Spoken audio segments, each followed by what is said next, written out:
Cette vidéo aurait dû être le début d'un vlog pour le marathon de Paris. Et en réalité, ça va être à la fois le début et la fin. Et je vais vous expliquer pourquoi. Aujourd'hui, le plan c'était de tester un tendon d'Achille. En fait, depuis dimanche, ma dernière sortie un petit peu longue, j'ai contracté une douleur au tendon d'Achille, truc inhabituel pour moi.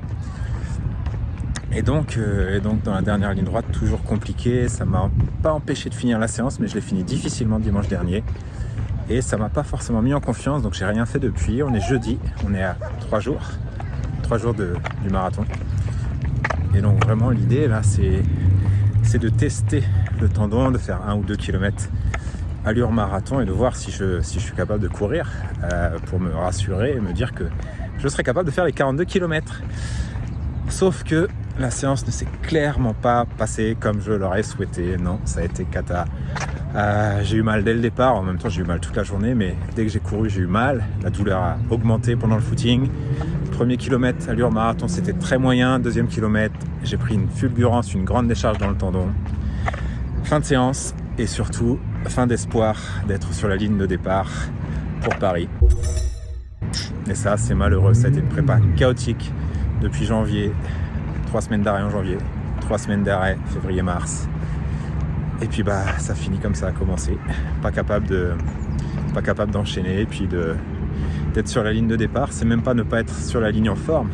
C'est juste pas capable de courir plus de 40 minutes. Là, je rentre.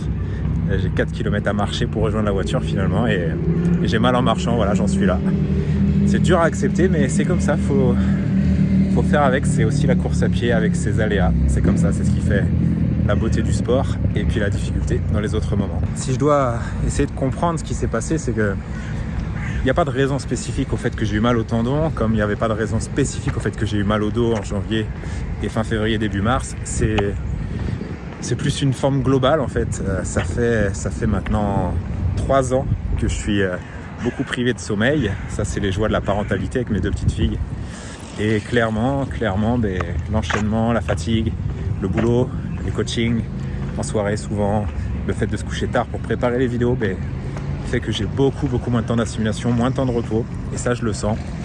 J'ai vu une étude disant que on augmentait par 6 le risque de se blesser en course à pied quand les nuits faisaient moins de 5 heures, et des nuits de moins de 5 heures de sommeil, j'en ai très régulièrement, plusieurs par semaine.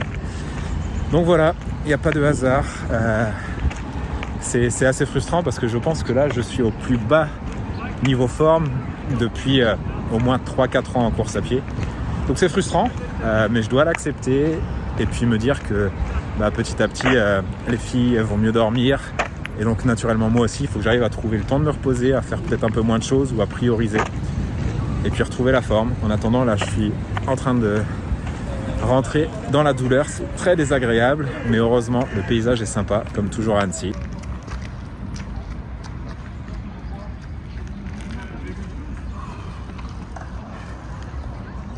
Ça tombe bien parce que c'est ce paysage qui va me concerner maintenant par la suite parce que la parenthèse route se referme sur une fausse note mais se referme malgré tout et la suite de ma saison ça va être de retourner dans les montagnes parce qu'on va basculer sur la saison trail. Je vous en parlerai un peu plus prochainement avec un premier objectif qui se profile mi-juin, donc ça va aller assez vite, il va vite falloir que je m'en mette sur pied, donc on va sortir le vélo pour s'entraîner sans contraindre le tendon d'Achille. Potentiellement je vous ferai quelques vidéos si ça amené à durer comme ça, pour tous ceux que ça concerne, vous aurez les tips et les protocoles à appliquer chez vous. Dans tous les cas, on ferme la page Marathon de Paris, c'est dommage, on y retournera peut-être, ou du moins on ira d'ailleurs tout simplement, on verra ce que l'avenir nous réserve, c'est comme ça, on avance.